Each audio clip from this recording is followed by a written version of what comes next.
Guys welcome back to my YouTube channel. ಎಲ್ಲರೂ ಹೇಗಿದ್ದೀರಾ? ನಾನಿವತ್ತು ಚಿಕನ್ ಸಾಂಬಾರು ಮಾಡ್ತಾಯಿದ್ದೀನಿ. ನಾಟಿ ಕೋಳಿ ಚಿಕನ್ ಸಾಂಬಾರು ನಾಟಿ ಸ್ಟೈಲಲ್ಲಿ ಹೇಗೆ ಮಾಡೋದು ನೋಡ್ಕೊಂಬರೋಣ ಬನ್ನಿ. ಗೈಸ್ ಇವತ್ತು ನಮ್ಮ ಮನೇಲಿ ಚಿಕನ್ ಕಟ್ ಮಾಡಿಸ್ಕೊಬಂದಿದ್ದಾರೆ. ಇದು ಬಂದು ನಮ್ಮ ಅಜ್ಜಿ ಊರಿಂದ ನಾಟಿ ಕೋಳಿ ತೆಗ್ದು ಕೊಟ್ಟಿದ್ರು. ಅದಕ್ಕೆ ಗೈಸ್ ಚಿಕನ್ಗೆ ಮಸಾಲೆ ರೆಡಿ ಮಾಡ್ಕೊತಾ ಇದ್ದೀನಿ. 1 ಟೇಬಲ್ ಸ್ಪೂನ್ ಆಗೋಷ್ಟು ಆಯಿಲ್ ಬಿಟ್ಕೊಂಡಿದ್ದೀನಿ. ಗೈಸ್ ಎಣ್ಣೆ ಕಾಯ್ದಿದೆ. ಇವಾಗ ನಾನು 1 kg ಅಷ್ಟು ಚಿಕನ್ ತೊಗೊಂಡಿದ್ದೀನಿ. ಅದಕ್ಕೆ 5 ಮೆಣಸಿನ್ಕಾಯಿ ಮತ್ತು 5 ಬ್ಯಾಡಗೆ ಮೆಣಸಿನ್ಕಾಯಿ ಹಾಕ್ಕೊಂಡಿದ್ದೀನಿ. ಚೆನ್ನಾಗಿ ಎಣ್ಣೆ ಹುರ್ಕೊಳ್ತೀನಿ. ನೋಡಿ ಗೈಸ್ ಮೆಣಸಿನ್ಕಾಯಿ ಹುರಿದು ಎತ್ತಿಟ್ಕೊತಾ ಇದ್ದೀನಿ. ಚೆನ್ನಾಗಿ ಫ್ರೈ ಆಗಿದೆ ಮೆಣಸಿನ್ಕಾಯಿ. ನಾನು 1 ಹಿಡಿಯಾಗೋಷ್ಟು ಬೆಳ್ಳುಳ್ಳಿ ತೊಗೊಂಡಿದ್ದೀನಿ. ಎಣ್ಣೆಗೆ ಹಾಕ್ಕೊತಾ ಇದ್ದೀನಿ. ಗೈಸ್ 1 ಈರುಳ್ಳಿ ದಪ್ಪದ ಕಟ್ ಮಾಡಿ ಇಟ್ಕೊಂಡಿದ್ದೆ ಹಾಕ್ಕೊತಾ ಇದ್ದೀನಿ.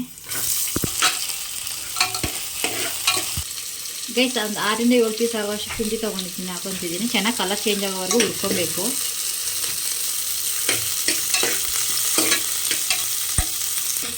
ಗೈಸ್ ಕಲರ್ ಚೇಂಜ್ ಆಗಿದೆ ನೋಡ್ತಿರ್ಬೋದು ನೀವು. ಈಗ ಮಿಕ್ಸಿಗೆ ಹಾಕ್ಕೊಳ್ಳೋಣ ಬಿಸಿ ಎಲ್ಲ ಹೋದ್ಮೇಲೆ.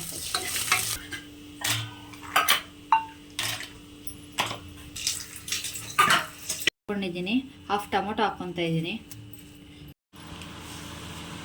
ಈಗ ಸ್ವಲ್ಪ ಗಸಗಸೆ ಹಾಕ್ತಾ ಇದ್ದೀನಿ. ಚಿಕನ್ ಸೇರ್ಕೊತಾ ಇದ್ದೀನಿ. ನಾನು ಮಸಾಲೆ ಸ್ವಲ್ಪ ಕಮ್ಮಿ ಯೂಸ್ ಮಾಡ್ತೀನಿ, ಅದಕ್ಕೆ ಸ್ವಲ್ಪ ಹಾಕ್ಕೊತಾ ಇದ್ದೀನಿ. ಗೈಸ್ ಹಾಕ್ತಾ ಇದ್ದೀನಿ. ಸ್ಪೂನ್ ಆಗುವಷ್ಟು ಕಾಶ್ಮೀರಿ ಚಿಲ್ಲಿ ಪೌಡರ್ ತೊಗೊತಿದ್ದೀನಿ. ನಮ್ಮಲ್ಲಿ ಸ್ವಲ್ಪ ಖಾರ ಜಾಸ್ತಿ ತಿಂತಾರೆ, ಅದಕ್ಕೆ 2 ಸ್ಪೂನ್ ಆಗುವಷ್ಟು ಧನಿಯಾ ಪೌಡರ್ ಹಾಕ್ಕೊಳ್ಳಿ. ನಮ್ಮ ಮನೇಲೇ ಮಾಡಿರೋ ಧನಿಯಾ ಪೌಡರ್. ಗೈಸ್ ಮಸಾಲೆ ರುಬ್ಬೋತಿದ್ದೀನಿ. ಗೈಸ್ ಮಸಾಲೆ ನುಣ್ಣಗಾಗೈತೆ. ಇವಾಗ ಕೊತ್ತಂಬರಿ ಸೊಪ್ಪು ಪುದೀನ ಸೊಪ್ಪು ಸೇರಿಸ್ಕೊಳ್ಳೋಣ. ಲಾಸ್ಟಲ್ಲಿ ಸೇರಿಸ್ಕೊಳ್ಳಿ, ಟೇಸ್ಟ್ ಚೆನ್ನಾಗಿ ಬರುತ್ತೆ. ಗೈಸ್ ನಾನು ಇವಾಗ ಚಿಕನ್ ಫ್ರೈ ಮಾಡ್ಕೊಳ್ಳೋದಕ್ಕೆ ಆಯಿಲ್ ಹಾಕ್ಕೊಂಡಿದ್ದೀನಿ. 1.5 ಟೇಬಲ್ ಸ್ಪೂನ್ ಹಾಕ್ಕೊಂಡಿದ್ದೀನಿ. ಗೈಸ್ ಚಿಕನ್ ಫ್ರೈ ಮಾಡ್ಕೊಳ್ಳೋದಕ್ಕೆ ಫಸ್ಟಿಗೆ ಬೆಳ್ಳುಳ್ಳಿ ಹಾಕ್ಕೊತಿದ್ದೀನಿ. ಮತ್ತು 1 ಈರುಳ್ಳಿ ಕಟ್ ಮಾಡಿ ಇಟ್ಕೊಂಡಿದ್ದೀನಿ, ಅದನ್ನು ಹಾಕ್ಕೊತಾ ಇದ್ದೀನಿ. ಗೈಸ್ ಕಲರ್ ಚೇಂಜ್ ಆಗೋವರೆಗೂ ಹುರ್ಕೊಳ್ಳೋಣ. ಸ್ವಲ್ಪ ಅರಿಶಿನ ಸೇರಿಸ್ಕೊತಾ ಇದ್ದೀನಿ.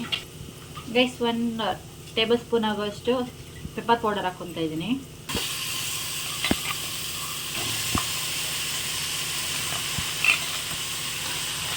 ಗೈಸ್ 1 ಸ್ಪೂನ್ ಆಗೋಷ್ಟು ಉಪ್ಪು ಸೇರಿಸ್ತಾ ಇದ್ದೀನಿ.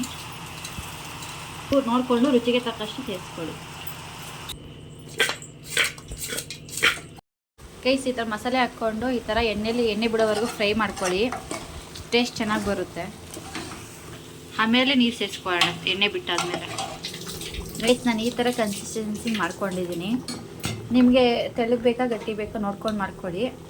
ಇವಾಗ ನಾನೇನು ಕ್ಯಾಪೇನು ಮುಚ್ಚಲ್ಲ, ಹಂಗೆ ಬೇಯಿಸ್ತಾ ಇದ್ದೀನಿ. ಚೆನ್ನಾಗಿ ಬರುತ್ತೆ ಟೇಸ್ಟು ಅಂದ್ಬಿಟ್ಟು.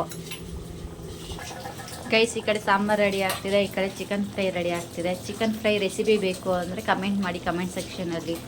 ಗೈಸ್ ಚಿಕನ್ ಸಾಂಬಾರು ರೆಡಿ ಆಗಿದೆ. ಫೈನಲ್ ಟಚ್ ಕೊತ್ತಂಬರಿ ಸೊಪ್ಪು ಹಾಕೊಂಡು ಬನ್ನಿ. ಟೇಸ್ಟ್ ಮಾಡಿ ಹೇಗಾಗಿದೆ ಅಂತ ಹೇಳ್ತೀನಿ.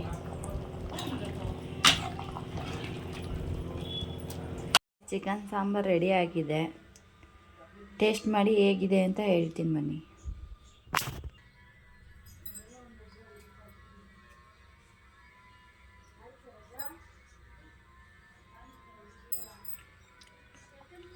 ಗೈಸ್ ಸೂಪರಾಗಿ ಆಗಿದೆ. ನಿಮ್ಮ ಮನೇಲೂ ಟ್ರೈ ಮಾಡಿ ಹೇಗೆ ಬಂತು ಅಂತ ಕಮೆಂಟ್ ಮಾಡಿ. ಈ ವಿಡಿಯೋ ಇಷ್ಟ ಆಗಿದ್ದರೆ ಲೈಕ್ ಮಾಡಿ, ಶೇರ್ ಮಾಡಿ, ಕಮೆಂಟ್ ಮಾಡಿ, ಸಬ್ಸ್ಕ್ರೈಬ್ ಮಾಡ್ಕೊಳ್ಳಿ ಮತ್ತಷ್ಟು ವಿಡಿಯೋಗಳಿಗೆ. Thank you for watching.